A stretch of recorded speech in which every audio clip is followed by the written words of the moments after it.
皆さんこんにちは。こちらはアルパインラックスマン LV103 です。発売は1985年。当時の値段は79,800円でした。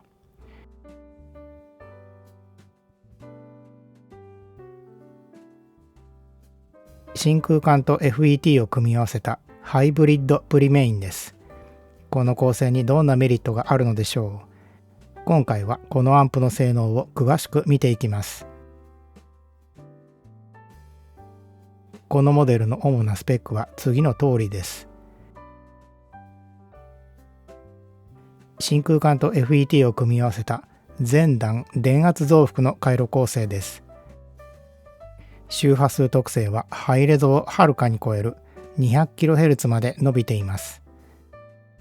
フォノ入力が MC に対応しています。アンプにとって重要なダンピングファクターが不明です。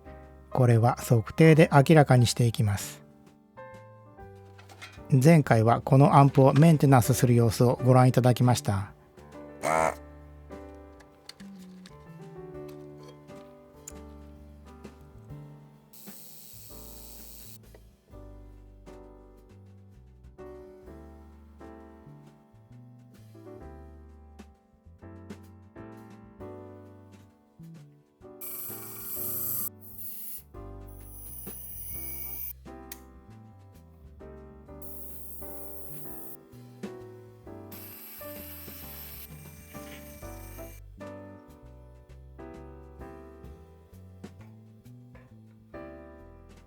今回はこのアンプを測定してハイブリッドプリメインの性能を明らかにします。それでは測定結果を見ていきます。まずは音色を決定づける周波数特性です。低角出力までほぼ完全にフラットです。このアンプには音色がありません。角応答も完璧です。すべての音楽ソースを色付けなく再生できます。ノイズと歪みを見ていきます。オレンジの線が今回のアンプです。他の線は同年代の他の製品です。この時代の他の製品とほとんど同じ性能です。オーディオアンプとしての性能はこの辺りが限界だったようです。こちらは実際の波形です。真空管だから特別な倍音が付け足されるということはありません。ハムノイズがやや目立ちます。これは真空管を使ったせいでしょう。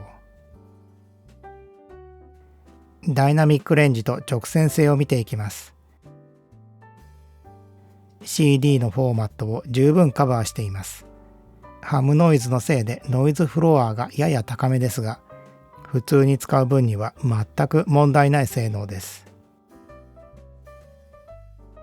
ダンピングファクターを見ていきます。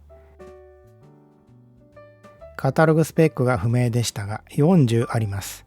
十分な性能です。アナログアンプでダンピングファクターが問題になることはほとんどありません。アンプの価値を決めるボリュームの性能を見ていきます。回転角の小さなところでギャングエラーが増えていますが、他は大丈夫です。一般的な音量で使う分には問題ありません。フォノイコライザーのノイズ性能を見ていきます。グレーの線は無音溝のレベルです。これより小さければ問題ありません。MM も MC も実用上十分な性能です。レコード再生の音色を左右する静電負荷容量は次の通りです。標準値よりかなり低い値です。広域のピークが盛り上がってメリハリのある音になるでしょう。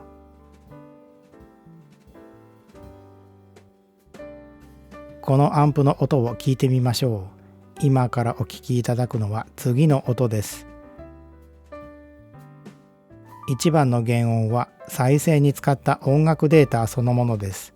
YouTube の配信では CD 並みの音質です。2番はアンプの音です。測定結果からすると、このアンプの音は原音と区別できません。人間の耳は測定ではわからない違いを聞き分けできるのか、真空管を使ったハイブリッドアンプに特別な音があるのか。それではどうぞ。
音楽室の古いピアノにもたれて歌ったね。知ってる？まだ君のことまだ知らないのに、なぜか懐かしくて Friend 木漏れ日も一緒に Friend クスクス笑ってるよ。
ハイブリッドアンプの音が分かった方はどんな音だったかお聞かせください。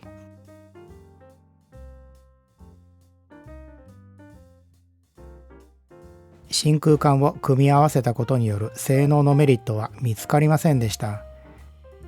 真空管には非線形な部分がありますが、今回のアンプはそれを見事に消し去る設計になっています。